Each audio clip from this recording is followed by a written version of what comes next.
जय भीम, जय भारत, जय संविधान सभी साथियों को। साथियों, आवाज सही से सुन पा रहे हैं?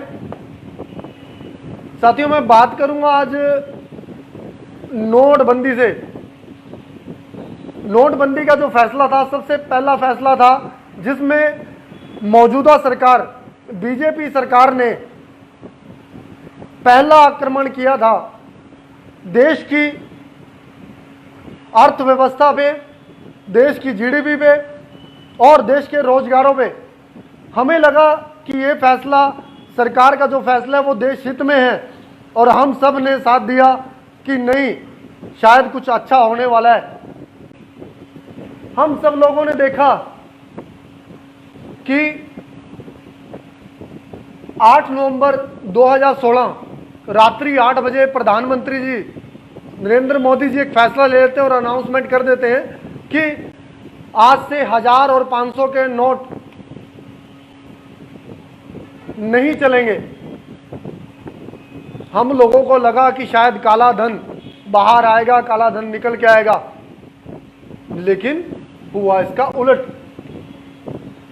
500 और 1000 के नोट बंद किए तो सबसे ज्यादा किसे दिक्कत हुई? जैसे ही अनाउंसमेंट आई, सबसे पहले पूरा भारत बैंकों के सामने खड़ा था अपना रोजगार छोड़ के। पूरे भारत में एक संकट की एक घंटी बजी थी जिसको हम और आप पहचान नहीं पाए। एक सवाल आप सभी लोगों से है, जो हमें कहा गया था कि काला धन आएगा, काला धन खत्म हो जाएगा, क्या काला धन खत्म हुआ? नहीं, बल्कि आंकड़े और ज्यादा बढ़ गए। लोगों ने देखा जिस तरह से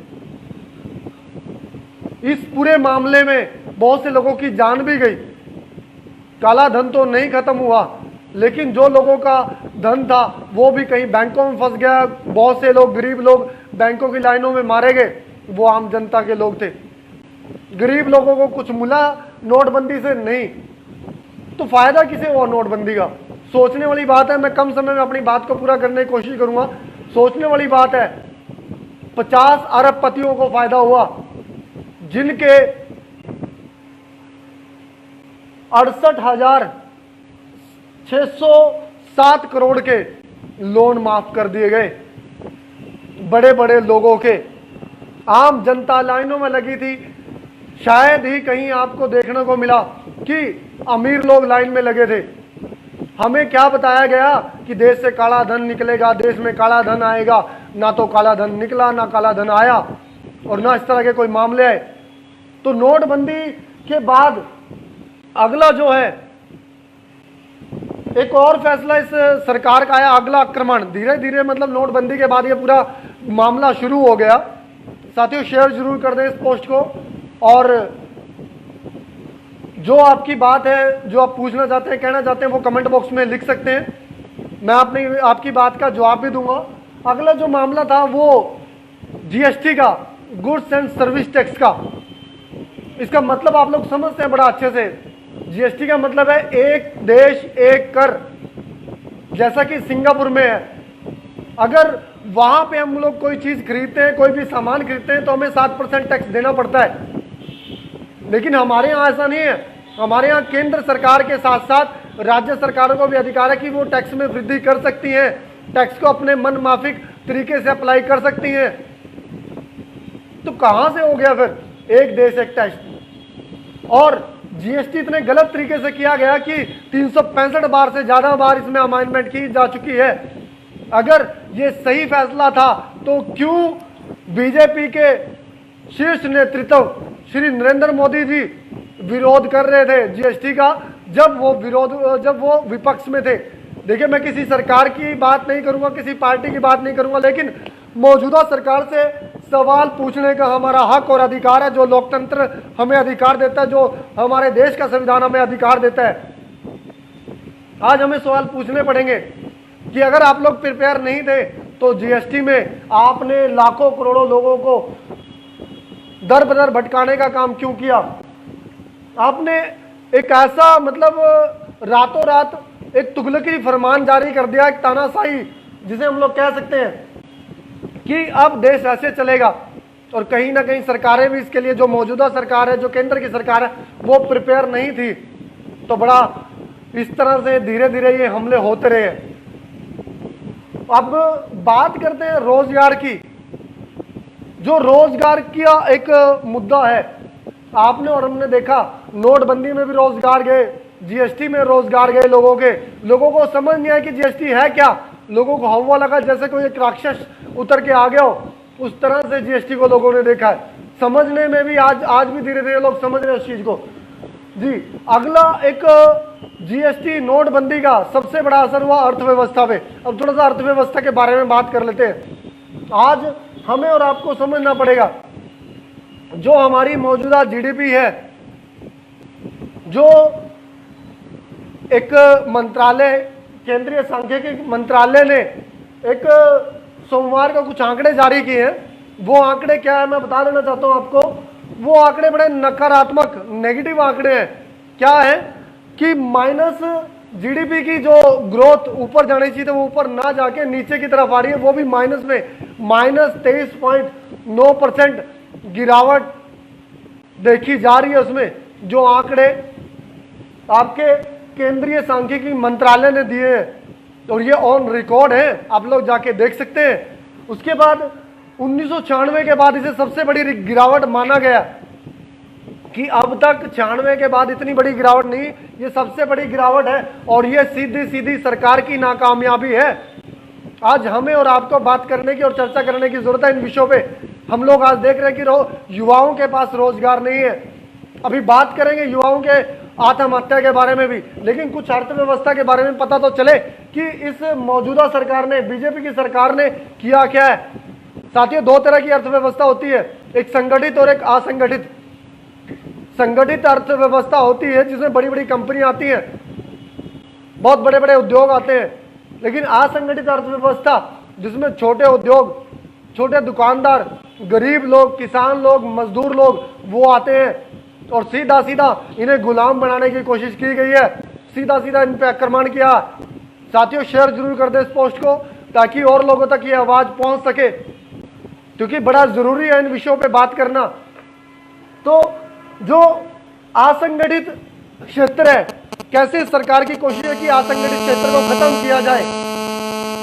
नोटबंदी, जीएसटी और उसके बाद एक बहुत बड़ी साजिश, उस साजिश का नाम कोरोना, लॉकडाउन। जी, बहुत बड़ी साजिश हुई, बहुत बड़ा आक्रमण किया गया असंगठित अर्थव्यवस्था पर। उस अर्थव्यवस्था को नष्ट करने की कोशिश की गई है। आप लोग देश चला रहे हैं, आप लोगों की वजह से देश है। अगर आपको नष्ट किया जाएगा, आपके रोजगार नष्ट किए जाएंगे, तो आप लोग क्या उम्मीद रखेंगे सरकारों से कि जिस सरकार को हमने विकास के लिए, जिस सरकार को हमने रोजगार के लिए बैठाया था, चुन के सत्ता में भेजा था, वो क्या कर रही है? आपके रोजगार खत्म करने का काम कर रही है। और आज अंधभक्तों को ये बात कतई भी गवारा नहीं है, कतई भी गवारा नहीं है, क्योंकि देश जिन हाथों में दिया था उनकी जिम्मेवारी है। आज हम लोग मौजूदा सरकार से सवाल पूछेंगे और सवाल पूछना पड़ेगा कि देश किन हालात में था और किन हालात में आपने कर दिया है। उसके बाद पिछले 6 सालों से सरकार ने किया गया, पिछले 6 साल से, चाहे वो किसान हो, चाहे वो मजदूर हो, चाहे कमेरा वर्ग हो, चाहे वो छोटे दुकानदार हो, चाहे आपके छोटे उद्योगपति हो, सबको नष्ट करने का काम किया है इस सरकार ने। आपको क्या लग रहा है, क्या लॉकडाउन एकदम से आखिरी मोड़ पे लगाना पड़ा? नहीं, बहुत कुछ इस लॉकडाउन के पीछे था, जो एक साजिश थी। हमें और आपको समझनी पड़ेगी कि लॉकडाउन कर दिया जाता है और 40 करोड़ लोग, गरीब जनता जो दर बदर भटकने के लिए मजबूर हो गई। जब इस देश में बात हजारों में, 100, 50, 200, 500 में थी तो लॉकडाउन कर दिया, लेकिन आज बात लाखों में है तो लॉकडाउन खोल दिया गया। क्या सरकार चाहती क्या है? साथियों, जिस जिस देश में लॉकडाउन लगा है वहां व्यवस्था बनाई गई है। हमारे देश में व्यवस्था के नाम पर हमसे घंटी, थाली, बर्तन बजवाए जा रहे हैं। ये चीज हमें समझने की जरूरत है कि आज ये सरकार, मौजूदा सरकार इस लॉकडाउन की आड़ में क्या कर रही है, हमें और आपको देखना पड़ेगा, बोलना पड़ेगा। बात करते हैं कि पिछले 4 महीने में 2 करोड़ से ज्यादा लोगों के रोजगार चले गए हैं।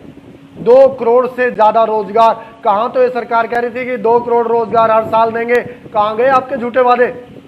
तो साथियों, हमें आस्तिक नहीं वास्तविक बनना पड़ेगा। इन लोगों से सवाल पूछने पड़ेंगे कि आप तो रोजगार देने वाले थे, आपने रोजगार ले लिए, और आज व्यवस्था के नाम पे क्या है कि पीएम केयर फंड में पैसा लिया जाता है, उसका कोई हिसाब नहीं है।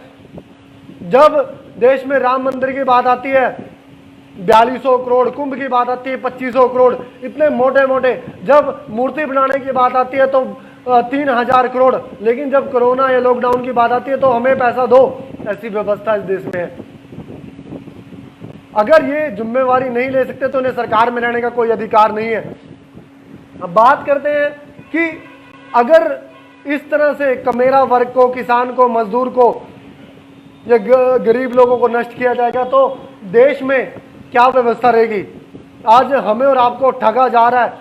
आज हमें और आपको आंखें खोलने की जरूरत है कि वक्त रहते अपने हक और अधिकार के लिए आवाज नहीं उठाई, रोजगार के लिए आवाज नहीं उठाई, तो विकट परिस्थितियां होने वाली हैं। और दोस्तों, एक और बड़ी अहम बात, सरकार लगातार आक्रमण कर रही है लेकिन हम लोग पहचान नहीं पा रहे हैं। आज तक बहुत बड़ी संख्या आती थी कि किसान आत्महत्या कर रहा है, लेकिन आज की जो मौजूदा परिस्थिति है वो क्या है। आज किसान से ज्यादा जो आंकड़े आ रहे हैं, अभी कुछ एक न्यूज चैनल के माध्यम से जो आंकड़े हैं, पिछले 3 महीने में 12,936 युवा बेरोजगार युवा आत्महत्या कर चुके हैं। और ये तो ऑन रिकॉर्ड है, जो ऑफ रिकॉर्ड है उनकी कोई गिनती नहीं है। और सबसे बड़े आंकड़े आ रहे हैं गुजरात से, जिस मॉडल को हम लोग मानते थे, जिस मॉडल की दुहाई देके हमसे वोट ली गई थी कि गुजरात मॉडल लेके आएंगे, क्या गुजरात मॉडल वही है। आज 700 से अधिक युवा, ऑन रिकॉर्ड है, आज 700 से अधिक युवा बेरोजगारी के चलते आत्महत्या कर चुके हैं। आज हमें और आपको सोचना पड़ेगा कि जो लोग गुजरात से चल के केंद्र तक का सफर तय कर चुके हैं, वो गुजरात में क्या छोड़ के हैं, बेरोजगारी। तो हम लोग इन लोगों से कोई भी उम्मीद ना करें। हमें और आपको जागरूक बनने की जरूरत है। आस्तिक के साथ साथ वास्तविक बने, तार्किक बने, तर्क करें, वितर्क करें, अंध भक्तों को चश्मा उतार के हर चीज को देखने के लिए बोले। आज हमें जरूरत है, आज युवाओं को जरूरत है। साथियों, सबसे बड़ी और सबसे विकट परिस्थिति युवाओं के ऊपर है। अगर रोजगार नहीं होगा तो कैसे वो जीवन यापन करेगा। अगर रोजगार नहीं होगा तो डिग्रियां लेने का क्या फायदा। अगर रोजगार नहीं होगा तो आपको इतनी बड़ी बड़ी पढ़ाइयां करने का क्या फायदा। आज इस सरकार ने कोई बड़ी यूनिवर्सिटी बनाई हो तो बताएं। कुंभ में, राम मंदिर में, मूर्ति में लाखों करोड़ रुपए स्वाहा कर दिए। हमारे देश के प्रधानमंत्री धन मांगते हैं। साथियों, अगर 10 रुपए के हिसाब से रोजाना हर व्यक्ति टैक्स दे तो आपका 1300 करोड़ रुपए डेली बनता है। 130 करोड़ की जनसंख्या अगर हम मान के चले, महीने में कितना हो गया, 3900 करोड़। साथियों, बहुत बड़ी संख्या है। देश गरीब आज भी नहीं है और कल भी नहीं था, लेकिन देश को गरीब बनाया जा रहा है, देश को गुलामी की तरफ लेके जाया जा रहा है। वो एक साजिश है, सिर्फ और सिर्फ साजिश। तो आप लोग इस मुहिम से जुड़े, जहां पर भी हैं अपनी आवाज को बुलंद करें। रोजगार के प्रति, समानता के प्रति हमें भी हक और अधिकार है। आज चाहे वो रोजगार की बात हो, चाहे शिक्षा की बात हो, चाहे वो स्वास्थ्य की बात हो, हमें समान मौके मिलने चाहिए। आज कोरोना के नाम पर लाखों करोड़ों का फंड खाया जाता है, लेकिन हमें दिया क्या जा रहा है। बड़े बड़े उद्योगपतियों के लोन माफ कर दिए जाते हैं। बड़े बड़े उद्योगपतियों को आसानी से लोन दे दिए जाते हैं। रामदेव जी जैसे ऐसे ऐसे बहुत बड़े बड़े लोग हो गए, और गरीब व्यक्ति को क्या 1,50,000 में डिफॉल्टर घोषित कर दिया जाता है। तो आज सोचने की जरूरत है, क्या ये देश सही दिशा में जा रहा है? ये देश सही दिशा में नहीं जा रहा है। आप लोग जागरूक बने, आप लोग अंधविश्वास के खिलाफ, आप लोग सरकार के गलत फैसलों के खिलाफ अपनी आवाज उठाएं, आवाज बुलंद करें। सभी साथियों से अंतिम शब्दों में विदाई चाहेंगे। अपनी वाणी को मैं यहीं पे विराम दूंगा, लेकिन आप लोग जागरूक बने, रोजगार के प्रति, शिक्षा के प्रति, स्वास्थ्य के प्रति। सरकार से, जो राजा होता है, राजा से सवाल पूछने की हिम्मत हर व्यक्ति को करनी चाहिए। जो हमारा मौलिक अधिकार है, जो हमारा संवैधानिक अधिकार है, अगर सरकार से सवाल पूछने के नाम पे हमें देशद्रोही बताया जाता है, तो साथियों हमें नहीं लगता कि हमसे बड़ा सच्चा देशभक्त कोई है जो आज देश के मुद्दों के लिए आवाज उठा रहा है। तो आप लोग निरंतर आवाज उठाते रहें, जुड़े रहें हमारे साथ, और इस लाइव को ज़्यादा से ज़्यादा शेयर कर दें। अगर कोई सवाल, कोई बात आपकी हो तो लिखें, और कोई साथी हमसे बात करना चाहे तो 9255000045 मेरा खुद का नंबर है, आप लोग कॉन्टैक्ट कर सकते हैं। सभी को जय भीम, जय भारत, जय संविधान।